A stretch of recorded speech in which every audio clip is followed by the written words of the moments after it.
Out of all the video game franchises that have come and gone over time, there are few that I consider to be as artistically rich and aesthetically defined as that of the dark fantasy franchise Castlevania. An action-adventure franchise that has seen drastic evolution in its design and style over the decades, Castlevania is one of my favorite video game series of all time. It's a series that tells the tale of the Lord of Darkness himself, Count Dracula, as he is resurrected from the dead century after century, and the heroes that rise up and challenge him and his reign of terror. It's also, unfortunately, a series that never fully elevated itself above the status of cult classic. Yet, it's one that has left an incredibly vibrant legacy of beautiful artwork, sleek character designs, and imaginative monsters. One thing that I love about old legacy franchises like Castlevania is how they evolve visually over the decades.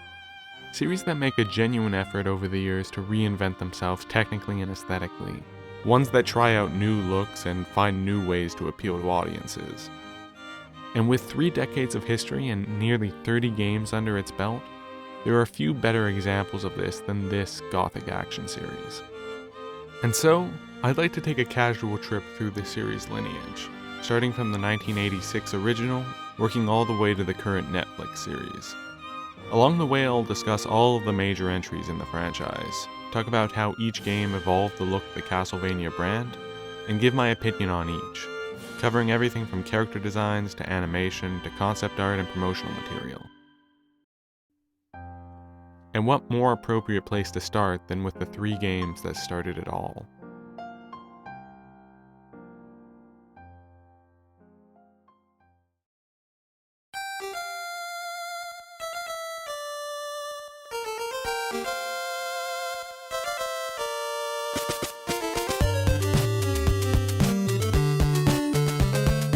The original Castlevania Trilogy, a group of tough-as-nails action platformers, is a trinity of games that have actually aged remarkably well in terms of gameplay.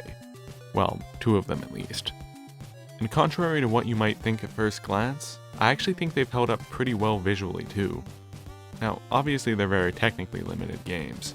Some areas are jumbled messes of pixels, the sprites obviously don't fully capture what the devs had in their imagination, and the limited NES color palette led to more than a few levels looking like an eyesore. But, with all that said, you can tell the artist still had a very firm idea of the fun, spooky aesthetic they were going for, even though it wasn't 100% realized. Limited as they were, I think these games really got the essentials down. Despite the narrow range of colors, the games have a very bold, almost comic book-like appearance, very colorful and heavy in contrast. Sometimes things can look a bit drab, and sometimes it can look a bit monochromatic, but in general I think it's appealing to the eyes and most levels evoke an appropriate mood. Deep browns and dark greens create the look of a grungy, slimy underground cavern. We see a gray forest underneath overcast skies, surrounded by poisonous purple swamps, like a cursed land drained of its lifeblood. Visually, things really pop. You can tell a lot of effort went into coloring the enemies and background so as to make them stand out from one another. Simon's Quest in particular does a good job of this. But they also smartly used a lot of black negative space in areas as well, which not only adds to the dark, oppressive mood, but it also lets your imagination fill in a lot of the empty space that the graphics weren't able to fill. For example, the 3rd stage in Castlevania 3 showed dark trees covered in a red tint, implying a faint, glowing fire, barely illuminating the pitch-black forest that lay beyond, full of ominous and mysterious creatures. Or the blue outline on a distant mountain, projecting the vision of a dark, untouched, and uninhabited land. This is great pixel art because it evokes so much without having to explicitly show it. The enemy sprites are also fun and spooky. Cackling skeletons, evil little hunchback men, jeering Medusa heads. It's cartoony, but it creates a lively, ghoulish, almost Halloween-esque tone.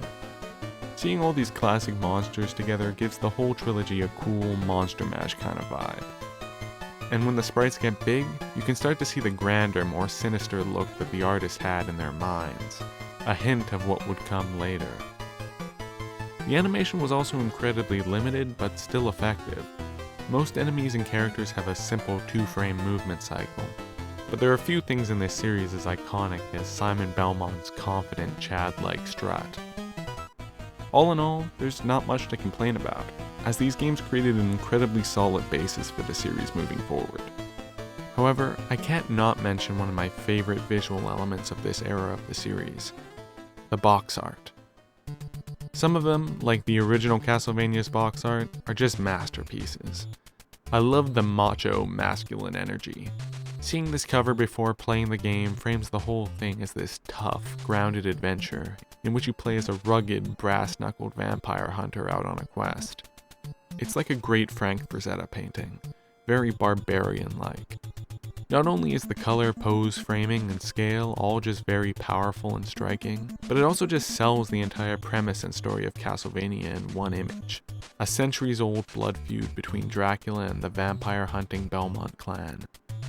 2 looks really cool as well, even though it was blatantly plagiarized. But things would really take off once Tom Dubois took over as cover artist. Dubois did a lot of art for Konami around this time, and his beginnings with the Castlevania franchise started with 3, one of the series' most dynamic covers. I love the different layers of scale, and it has a great sense of movement and action to it. And together, these 3 covers form a perfect unity. Despite being a Japanese game, Dubois' work was very anglicized and Western, like something you would see on an 80s D&D box cover, but that was fairly common for the era. I really dig it, and Tom Dubois would carry on his legacy of drawing pissed-off heroes and spooky monsters with several more great covers, another highlight of his being Super Castlevania 4. Speaking of...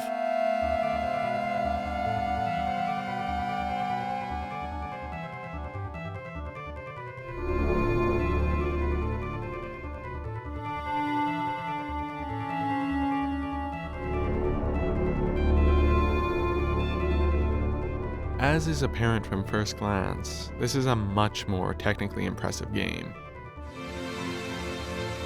The sprites are larger, the animation is smoother, and you can just tell, as an early game for the system, the dev team was really trying to showcase as much detail as you can cram into an SNES cart. The game is just full of tiny details and nice little touches, like skeleton horses in the far background or skull heads following you as you walk past. However, as a consequence of highlighting this detail, the game feels much brighter overall. There's not quite enough darkness in my opinion. Levels like the cavern feel over-busy and over-detailed. Everything is illuminated, and in my opinion it lacks the oppressive aura of the caves on the NES. I'll be honest with you guys, I was never a huge fan of how this game looked, though I have warmed up to it over the years. The developers were clearly going for a look with a bit more realism, as is evidenced by the realistic character proportions, more true-to-life shading, and the much broader color palette. And there are some really great looking areas here like Block 3-3 and the Treasury, but other areas just look very dried out and flat. It's detailed and graphically impressive for the system, but not particularly eye-catching in my opinion. It lacks the boldness of previous entries. The game did introduce some of the series' most iconic enemies, such as Slagra, and one of my personal favorites, the Ghost Dancers in Stage 6. However, the enemies don't quite have as much personality in my opinion. The skeletons aren't as goofy looking, Medusa looks a bit stiff, and Dracula lost his dumb Sesame Street phase from the original. It's not as expressive as I would like, and the speed of the gameplay doesn't allow for as much of their personality to shine through. However, Castlevania 4 is, more than anything, an incredibly immersive experience, especially when paired with its incredibly moody soundtrack. So perhaps the less expressive, more somber look and feel of the game worked from that angle. And the more realistic character designs and use of color makes the world feel a lot more authentic than its forebears. And so when it comes to tone and visual world building, I really respect Castlevania 4. But on a level of basic visual design, I'm not a huge fan of it. I want to stress that I think all of these are quality games with quality visuals, and I completely understand why a lot of people say this is one of their favorite looking games in the series. I just so happen to prefer a more heavily stylized art direction. And for the next entry in the series, that's exactly what we got.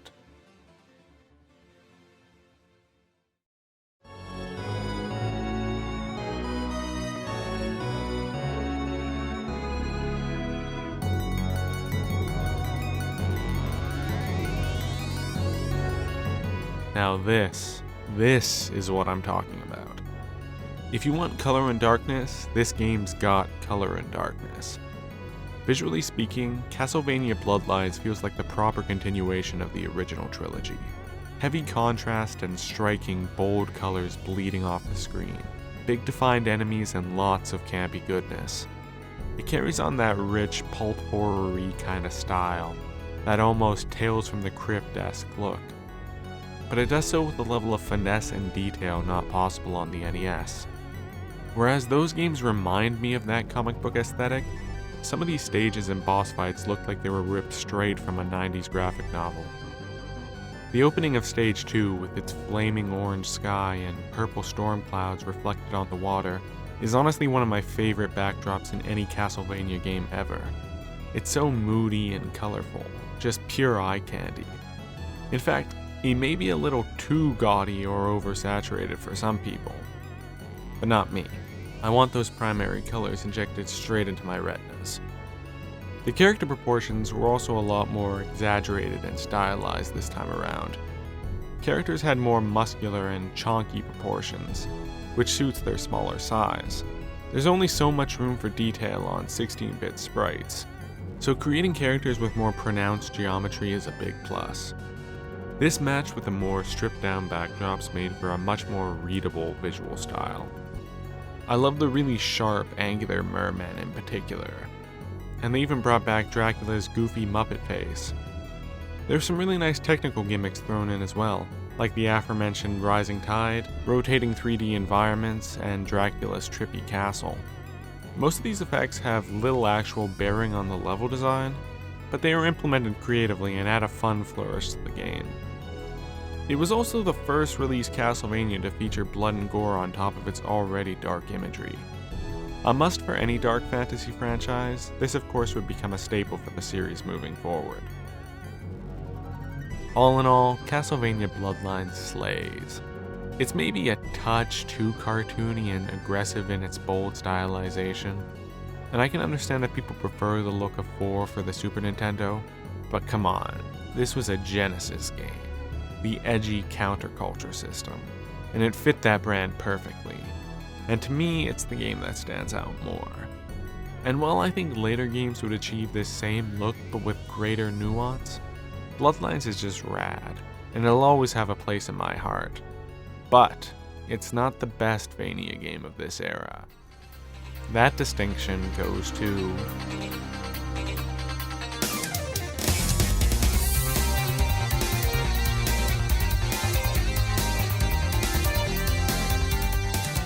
Castlevania Rondo of Blood is not just the best Castlevania game of this generation, but it's also the most visually striking. Rondo of Blood is like a perfect medium between 4 and Bloodlines. Vibrantly saturated, but not aggressively so. It's dark and contrasty, but it's closer to 4 in that it utilizes a much wider range of shades and colors. The character proportions are realistic rather than chonky, but with a slightly more anime look, giving everything a more stylized feel than what we saw on the Super Nintendo. It really threads the line between these two styles perfectly.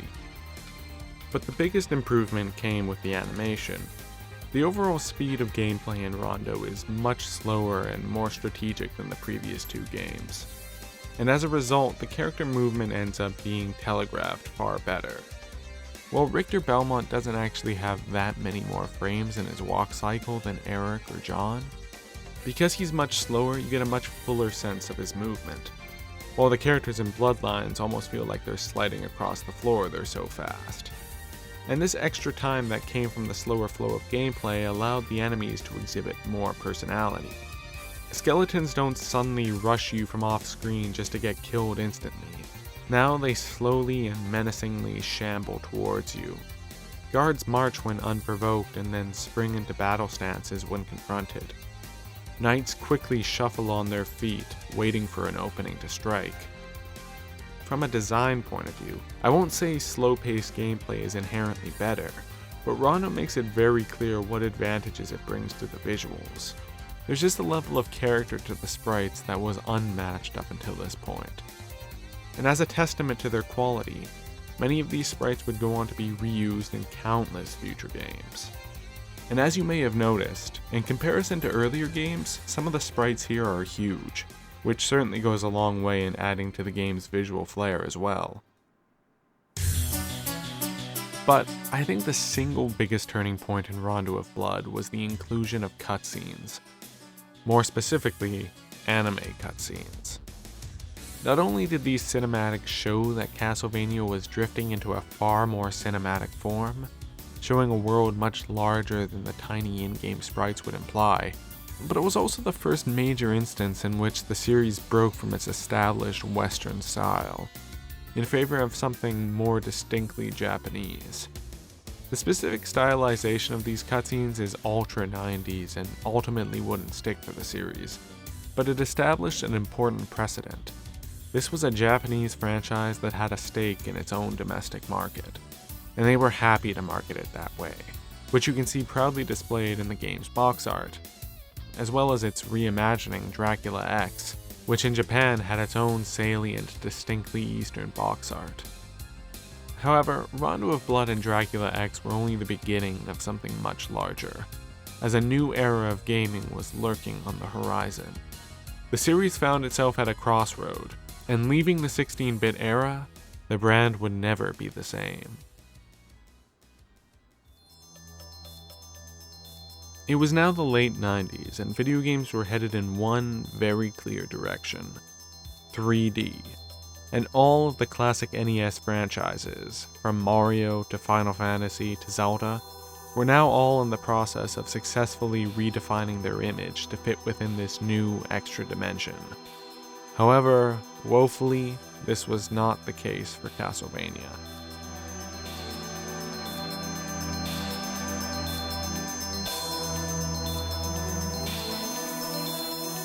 True casualties of the era, Castlevania 64 and Legacy of Darkness were met with lukewarm reception for their gameplay, and time has not been kind to them visually either.